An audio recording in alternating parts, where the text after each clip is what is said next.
Voice को passive voice में convert करेंगे, लेकिन उसकी बेसिस क्या होगी? आज हम बेसिस लेंगे फ्यूचर इंडेफिनिट टेंस को।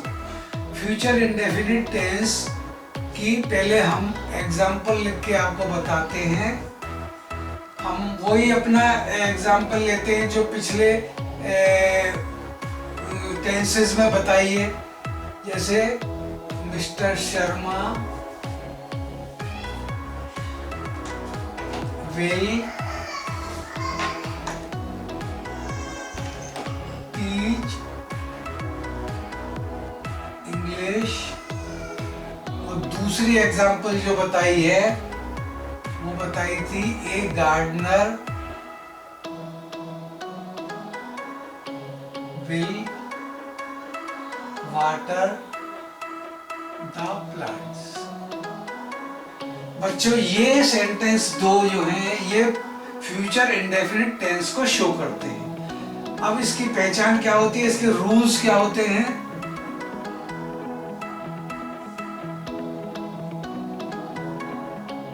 Rules for assertive sentences.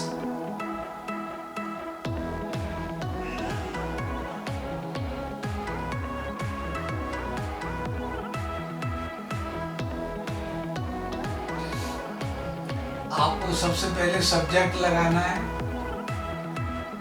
Plus will और शैल यूज करना है, plus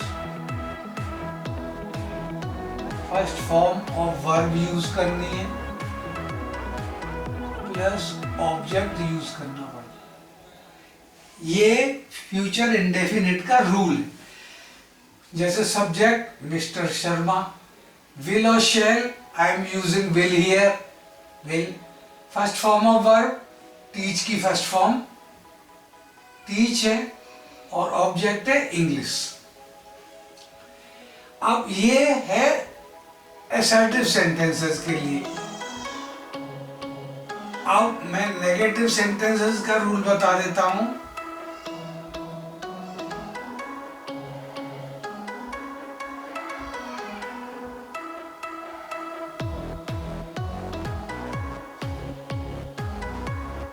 Subject will remain as such.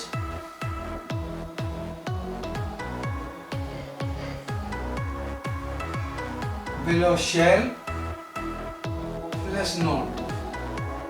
Mr. Sharma will not.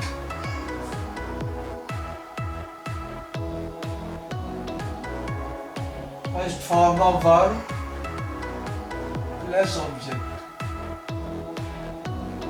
समझ में आ गया होगा बच्चों?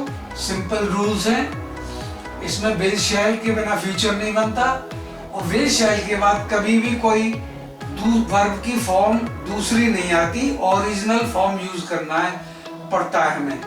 टीच को हम टीचर्स यूज नहीं कर सकते, टॉट यूज नहीं कर सकते, और कोई फॉर्म हम यूज नहीं कर सकते।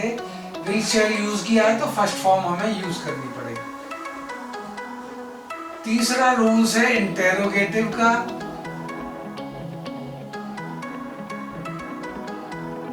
इंटेरोगेटिव सेंटेंसेस एज यूजुअल, जैसे हम do, does, is, am, are, और उससे क्वेश्चन बनाते थे हैज, हैव, तो हमें यह क्वेश्चन बनाने के लिए विल और शैल हम पहले यूज करते हैं। विल और shall in the beginning of the sentence plus subject plus not, अगर है और नहीं है तो without not, plus first form of verb plus object. मैं समझा देता हूं। नेगेटिव में ये सेंटेंस हो जाएगा mister Sharma will not teach English, और इंटेरोगेटिव में हो जाएगा will mister Sharma teach, will mister Sharma. if not is there you can apply not, or if not is not there we need not to add not. Therefore will Mr. Sharma teach English? अब next remains is WH interrogative.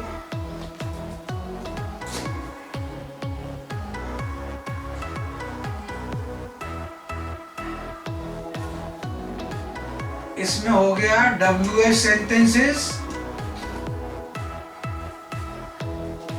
Sentence starts with WH words, then will or shall is necessary, follows WH, then comes subject, not or without not, plus first form, plus object. Example लिख के दिखाने की जरूरत नहीं है, मैंने ये बता दिया नेगेटिव में कैसे बनेगा. Mister Sharma will not teach English, a gardener will not water the plants. Question में हो जाएगा ये will mister Sharma teach English और will a gardener water the plants. WH interrogate में why will mister Sharma teach English, ये इंटरोगेटिव हो गया. अब ये फ्यूचर इंडेफिनिट टेंस के रूल्स है. अब इनके बेस पे हम पैसिव वॉइस बनाते हैं. पैसिव वॉइस के सेंटेंस पैसिव बनाते हैं हम इसका. तो पहले पैसिव बना के दिखा देता हूँ, उससे रूल समझने में आसानी हो जाएगी. Mister Sharma will teach English,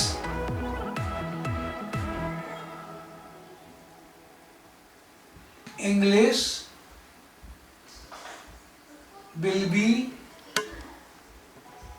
taught by Mr. Sharma. दूसरा हो जाएगा the plants will be watered by a gardener. आप देखिए कैसे पैसिव वॉइस का को हम में कन्वर्ट होते हैं ये सेंटेंस. यहाँ सब्जेक्ट है टीच, यहाँ वर्ब है टीच. मेन सेंटेंस का वर्ब क्या है? टीच. अब हमें पैसिव बनाना है, तो आपको पता है पैसिव बनाने के लिए हमें थर्ड फॉर्म यूज करनी पड़ती है वर्ब की. जो सेंटेंस में वर्ब होता है उसकी थर्ड फॉर्म यूज करेंगे. तो टीच हमारा वर्ब है, उसकी थर्ड फॉर्म आ गई है टॉट. ठीक है, ये पैसिव फॉर्म है, तो पैसिव में टॉट की कंडीशन हो गई पूरी. अब क्योंकि ये फ्यूचर है तो हमें विल और शैल तो हमें यूज करना ही पड़ेगा. तो विल और शैल हमने यूज कर दिया यहाँ.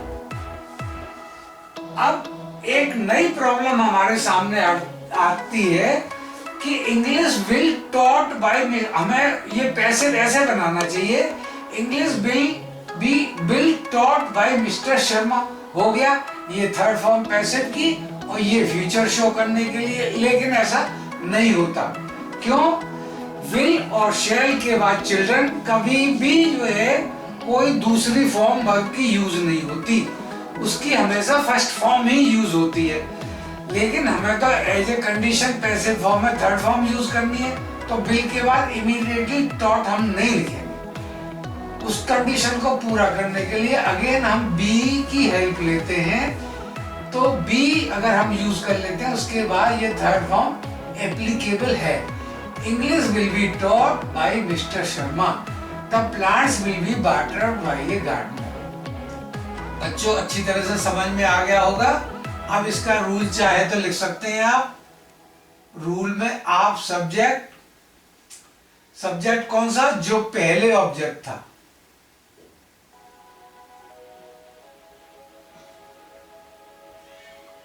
Plus will be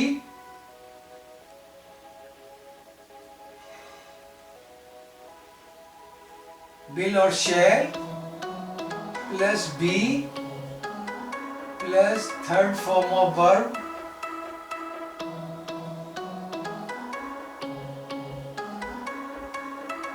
plus object कौन सा ऑब्जेक्ट? जो पहले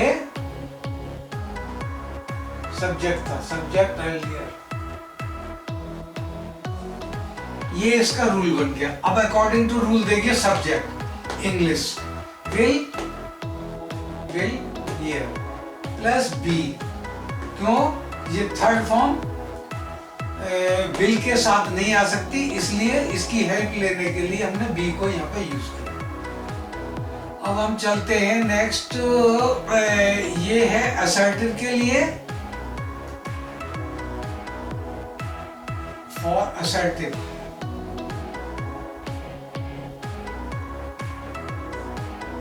अब नेगेटिव के लिए आ जाते हैं। नेगेटिव में बस वही चक्कर, मतलब नोट का यदि ध्यान रखना पड़ता है। मिस्टर शर्मा, इसमें विल नॉट और शैल नॉट का यूज होता है। Will not teach English. और दूसरा सेंटेंस है a gardener will not water the plants। Passive इसका कैसे बनेंगे? English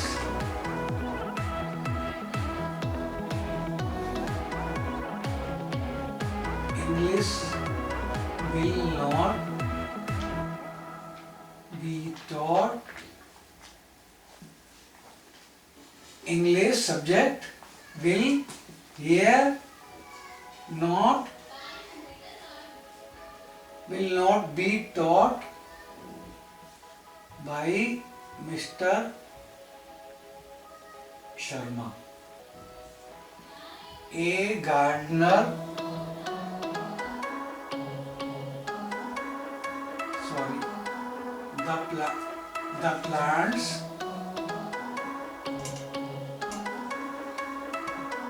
will not be watered by a gardener।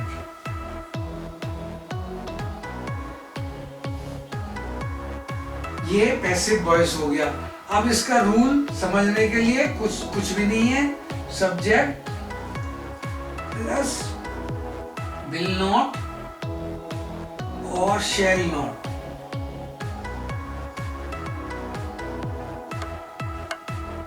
Plus be plus third form of verb plus object.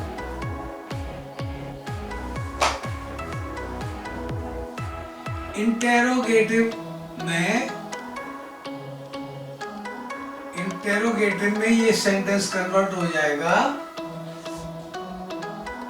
Interrogative में will say begin, कोई sentence begin करने से वो question बन जाता है। Will mister Sharma teach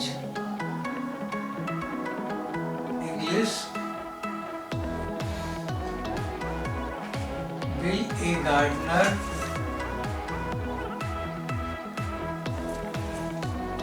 water the plants? ये इंटेरोगेटिव हो गए, क्वेश्चन मार्क लग गया। अब इसका पैसिव भी क्वेश्चन में ही बनेगा। Therefore, will English be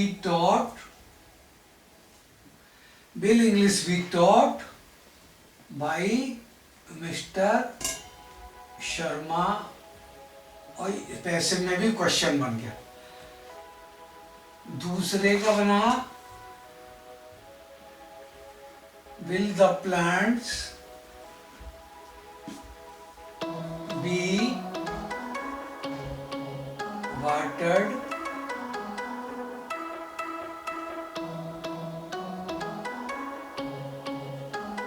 by a gardener? ये क्वेश्चन बन गया। अब इसका रूल, विल और शैल से क्वेश्चन बनता है, plus subject plus be plus third form of verb plus object plus by plus object. ये इसका रूल बन गया। अब रह जाता है WH इंटरोगेटिव।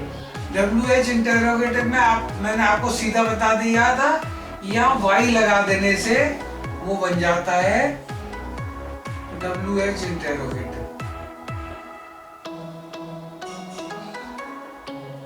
इसकी एक ही एग्जांपल दे देते हैं हम।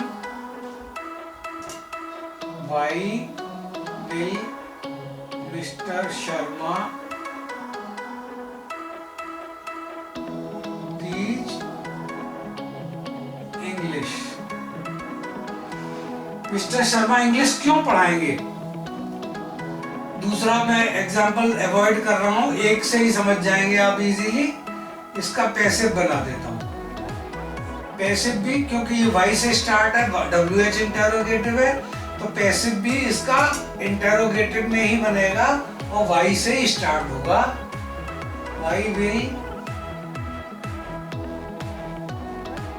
इंग्लिश